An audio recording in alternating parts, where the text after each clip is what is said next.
Hello everyone. For my final project in Macroeconomics, we talked a lot about globalization. An overview of what I'll be talking about today and discussing is how globalization is defined and the basic general facts about it.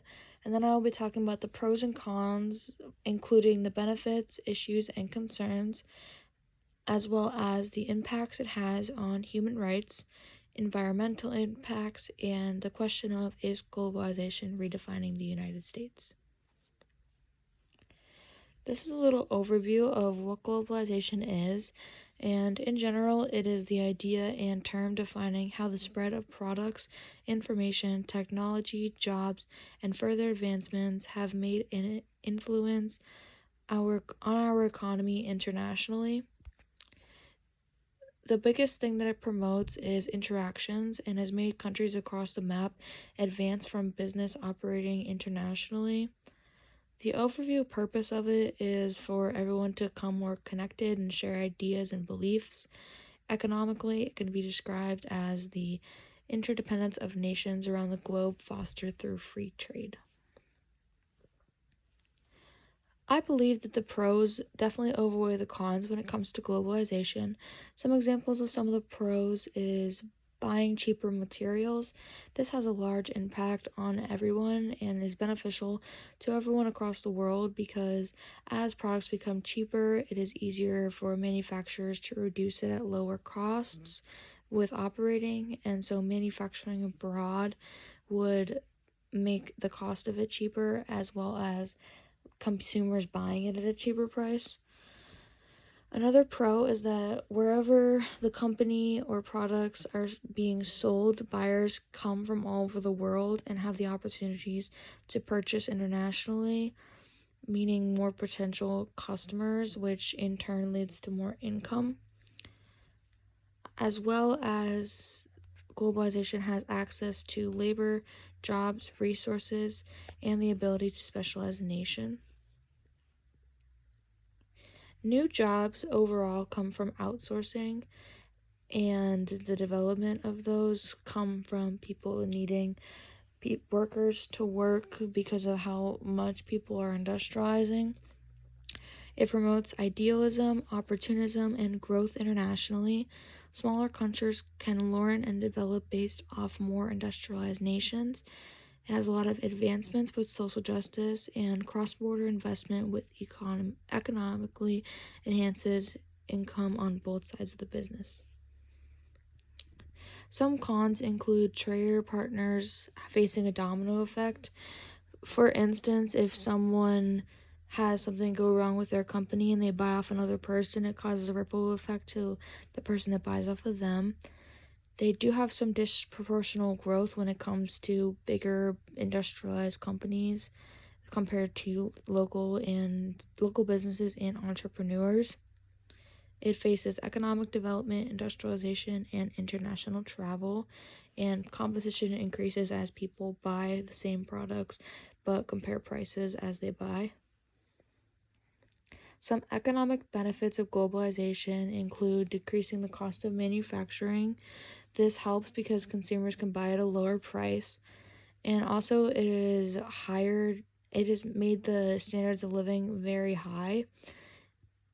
It's taken people out of poverty. The poverty rate has decreased by 35% and was cut completely in half by 2010.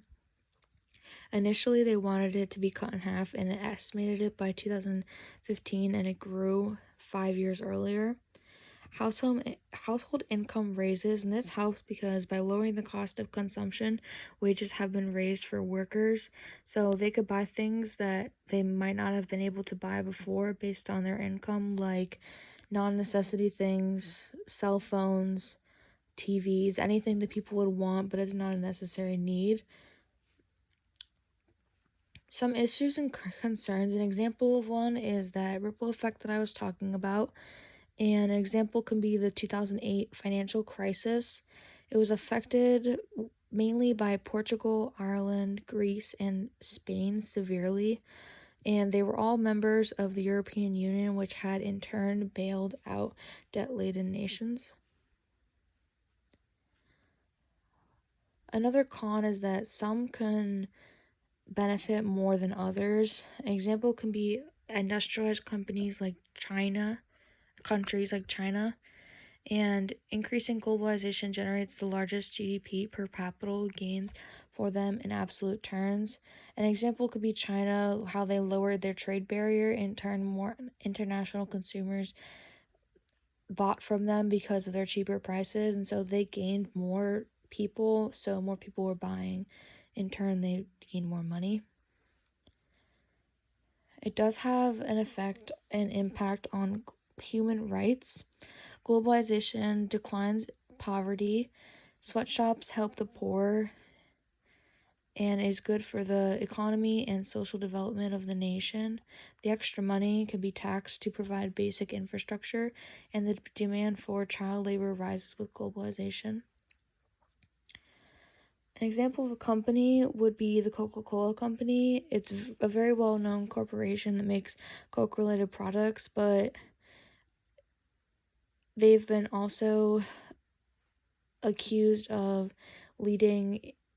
leads in the abuse of workers' rights, assassinations, water privatization, and worker discrimination. It has also been accused of dehydrating communities in its pursuit of water resources to feed its own plants, drying up farmers' wells, and destroying local agriculture. Globalization has an impact on the environment.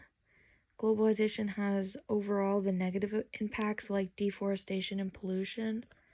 As people need properties and places to start manufacturing, they have to take away the natural places like the forests, and pollution. An example of pollution could be the greenhouse gas emissions from production. There are both cultural effects, positive and negative. One positive is that they can learn and discover about where they come from by exchanging ideas, values, beliefs, food, music, art, basically anything that they gravitate towards from another culture. But the issue with this is that they become more of like a unified instead of being separate cultures, because they're taking so many ideas from each other that they just become unified as one. Overall, is it redefining the United States and the world beneficially? I believe that there's both positive and negative ways, but I believe there's more positive than negative. The United States has positive impacts on trading, manufacturing, cost of living, poverty, cross-border investments, jobs, and the encouragement of idealism and opportunism. Thank you for listening to my presentation. Here are my references, and I hope you guys have a good day.